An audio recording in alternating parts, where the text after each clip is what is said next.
Hello बिजापुरियन, अब तक इस शाही मंदी का शाही जायका आपने नहीं लिया है तो अभी विजिट करें। सिर्फ 1499 में जैसे आंत लोग खा सकते हैं। पर पर्सन सिर्फ 187। Only at B grand family restaurant.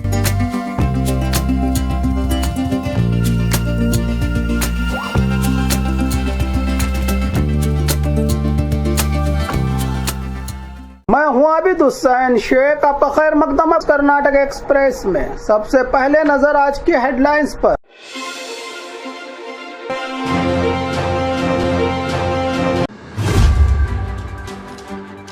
Gulbarga में बिहार सीएम नीतीश कुमार के खिलाफ विरोध प्रदर्शन।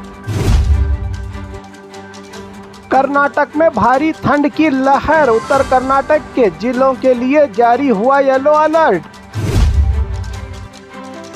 टीचर्स के लिए जाति जनगणना ड्यूटी से राहत देने का इशारा दिया शिक्षा मंत्री मधु बंगारप्पा ने। आयुष विभाग में दवा खरीदी घोटाला, खराब आयुर्वेदिक दवाओं की मिली मंजूरी। कर्नाटक विधानसभा में हेट स्पीच रोकने वाला बिल पास, भाजपा का कड़ा विरोध प्रदर्शन। घर में खड़ी गाड़ी पर भी कट रहा है टोल टैक्स, फास्टैग में बड़ी गड़बड़ी। मैसूरू में डॉक्टर पर हमला, चप्पल बाहर रखने को कहने पर बाप और बेटे ने की मारपीट। बीपीएल कार्ड की सालाना आमदनी की सीमा पर पुनर्विचार, सरकार कर रही है विचार। चिकबल्लापुर का आईबी सिर्फ नाम का, चल रही हैं गैर कानूनी गतिविधियां। नशे में स्कूल आए हेडमास्टर पर गांव वालों का गुस्सा। खबरें विस्तार से। गुलबर्गा में बिहार सीएम नीतीश कुमार के खिलाफ विरोध प्रदर्शन। गुलबर्गा में सीएम नीतीश कुमार के आपत्तिजनक बर्ताव के खिलाफ महिला संगठनों का विरोध प्रदर्शन। गुलबर्गा में महिला संगठनों ने बिहार के मुख्यमंत्री नीतीश कुमार के एक आपत्तिजनक और शर्मनाक करतूत के खिलाफ विरोध प्रदर्शन किया। यह प्रदर्शन गुलबर्गा जिला कलेक्टर ऑफिस के सामने किया गया। जानकारी के अनुसार मुख्यमंत्री नीतीश कुमार ने एक मुस्लिम महिला डॉक्टर को अपॉइंटमेंट लेटर देते समय उनकी अनुमति इजाज़त के बिना उनके हिजाब को हटाने की घिनौनी हरकत की। महिला संगठनों ने इस करतूत को महिलाओं की गरिमा, सम्मान और धार्मिक आज़ादी के खिलाफ बताया। प्रदर्शन कर रही महिलाओं ने कहा कि किसी भी महिला के पहनावे और धार्मिक पहचान में जबरन हस्तक्षेप करना बिल्कुल गलत काम है। उन्होंने मुख्यमंत्री से सार्वजनिक माफ़ी की मांग की और ऐसे मामलों में सख्त कार्रवाई की अपील की। इस दौरान प्रदर्शनकारियों ने नारे लगाए और सरकार से महिलाओं के अधिकारों और उनके धार्मिक भावनाओं का सम्मान करने की मांग की।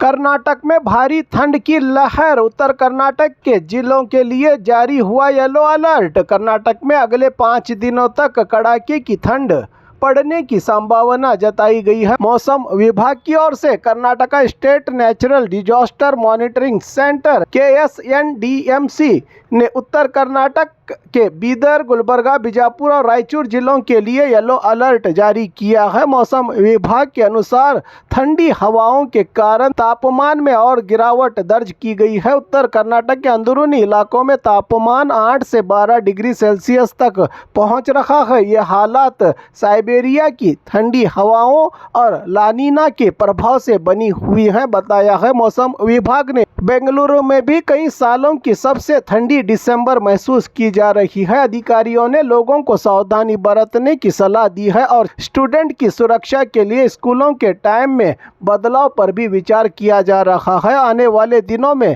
ठंड और बढ़ सकती है राज्य के कई इलाकों में।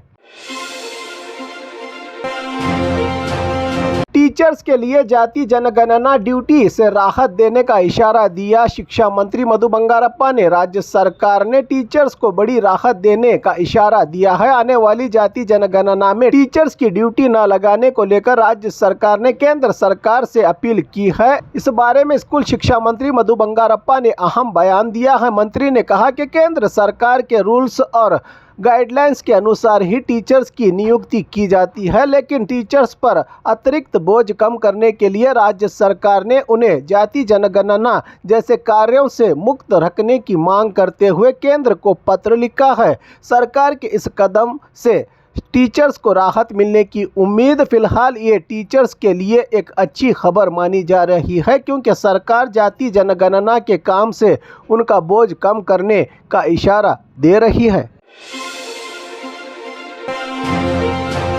आयुष विभाग में दवा खरीदी घोटाला, खराब आयुर्वेदिक दवाओं की मिली मंजूरी। आयुष विभाग में आयुर्वेदिक दवाओं की खरीदी प्रक्रिया में बड़े भ्रष्टाचार का खुलासा हुआ है। कई मीडिया रिपोर्टों के अनुसार सबूतों के साथ कमीशन खोरी की खबर प्रसारित की जा रही है, जिसके बाद अब और भी चौंकाने वाले सच सामने आ रहे हैं। जानकारी के अनुसार साल 2024-25 में कमीशन लेकर जिन आयुर्वेदिक दवाओं की मंजूरी दी गई है वो इस्तेमाल के लायक ही नहीं है। ड्रग टेस्टिंग लैब की रिपोर्ट में साफ कहा गया है कि इन दवाओं की क्वालिटी खराब है, फिर भी अधिकारियों ने रिश्वत लेकर उन्हें पास किया। आरोप है कि दवाओं की जांच, लैब टेस्ट और मंजूरी के हर लेवल पर भ्रष्टाचार हुआ है। अब सवाल ये है कि जो दवाएं जनता के इस्तेमाल के लायक नहीं हैं, उनका क्या किया जाए। इस मामले से सरकारी रुपयों के गलत इस्तेमाल और जनता के पैसों की लूट साफ दिखाई देती है।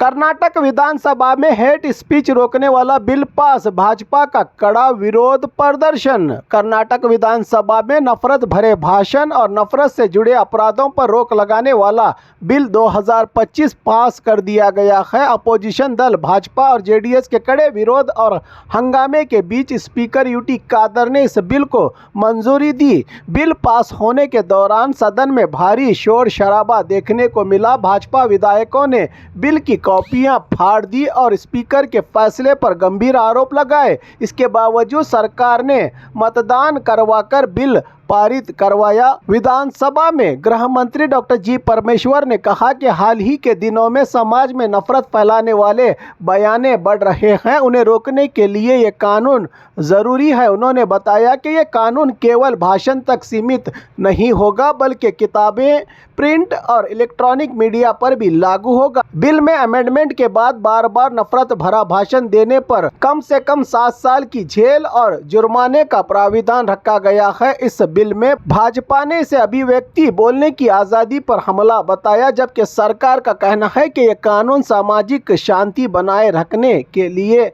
लाया गया है।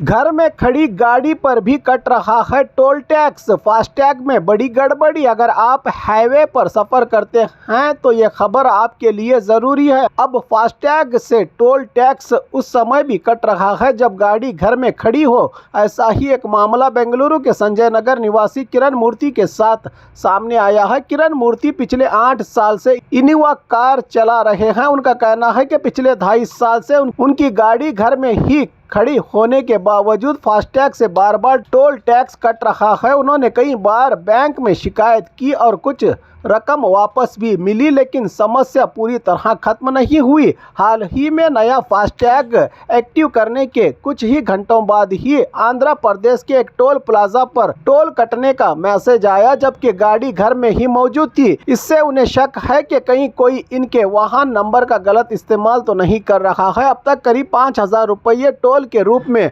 कट चुके हैं। पीड़ित ने लोगों से अपील की है कि अगर उनके साथ भी ऐसा हो रहा है तो वो तुरंत अपना फास्टैग स्टेटमेंट जांचें और बैंक को टोल हेल्पलाइन में शिकायत दर्ज करवाएं।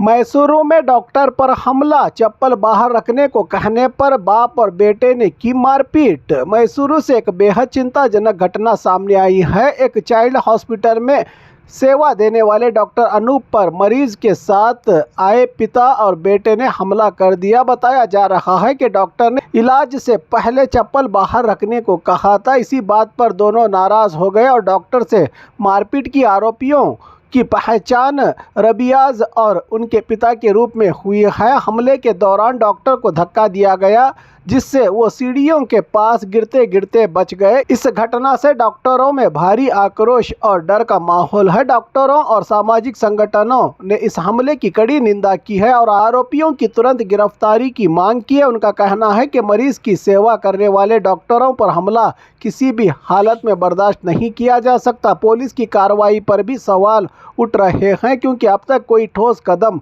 नहीं उठाया गया। बीपीएल कार्ड की सालाना आमदनी की सीमा पर पुनर्विचार, सरकार कर रही है विचार। राज्य सरकार बीपीएल कार्ड, गरीबी रेखा से नीचे कार्ड की सालाना आमदनी की सीमा में बदलाव पर विचार कर रही है। इस मुद्दे को विधानसभा में फूड मिनिस्टर के.एच. मुनियप्पा ने उठाया। उन्होंने कहा कि केंद्र सरकार ने बीपीएल कार्ड के लिए सालाना आमदनी की सीमा 20,000 रुपये तय की है, जो आज के समय में सही नहीं है। मुनियप्पा ने बताया कि मजदूरों को भी रोज़ाना करीब 500 रुपये मिलते हैं, जिससे उनकी सालाना आमदनी लगभग 80,000 रुपये हो जाती है। ऐसे में 20,000 रुपयों की सीमा रखने से गरीब लोगों को काफ़ी परेशानी हो रही है। उन्होंने ये भी कहा कि बीपीएल कार्ड रद्द करने के नोटिस दिए जा रहे हैं। इनमें से करीब 4,225 नोटिस सिर्फ सालाना आमदनी के आधार पर जारी किए गए हैं। सरकार ने अधिकारियों को इस सालाना आमदनी की सीमा पर दोबारा विचार करने के डायरेक्शन दिए हैं ताकि सही और ज़रूरतमंद लोगों को इसका फ़ायदा मिलता रहे। चिकबल्लापुर का आईबी सिर्फ नाम का, चल रही हैं गैर कानूनी गतिविधियां। चिकबल्लापुर के चिंतामणि पर्यटन स्थल पर अवैध गतिविधियां खुलकर चल रही हैं। यहां आईबी के नाम पर सिर्फ सरकारी वेतन लेने वाले अधिकारी बैठे हैं। काम कोई नहीं करता। अधिकारी बेपरवाह हो गए हैं और जो चाहे कर रहे हैं। इस सरकारी इमारत में सरकार या संबंधित आईबी एडमिनिस्ट्रेशन के हस्तक्षेप के बिना हालात में सुधार नहीं आएगा। ये जगह अब गैर कानूनी गतिविधियों के लिए मशहूर हो गई है का गंभीर आरोप लगा रहे हैं इलाके में मौजूद यहाँ के लोग। नशे में स्कूल आए हेडमास्टर पर गांव वालों का गुस्सा। गुलबर्गा जिले के आलंद तालुका के निम्बाड़ गांव में एक हेडमास्टर नशे की हालत में रोजाना स्कूल आता है। गांव वालों ने उन्हें डांटा और सवाल किया, लेकिन हेडमास्टर ने उल्टा जवाब दिया, मैं रोजाना शराब पी कर आऊँगा। गाँव वाले चाहते हैं कि टीचर अपनी गलती स्वीकार करे, क्योंकि ऐसे बर्ताव से बच्चों की पढ़ाई और स्कूल की छवि पर बुरा असर पड़ता है।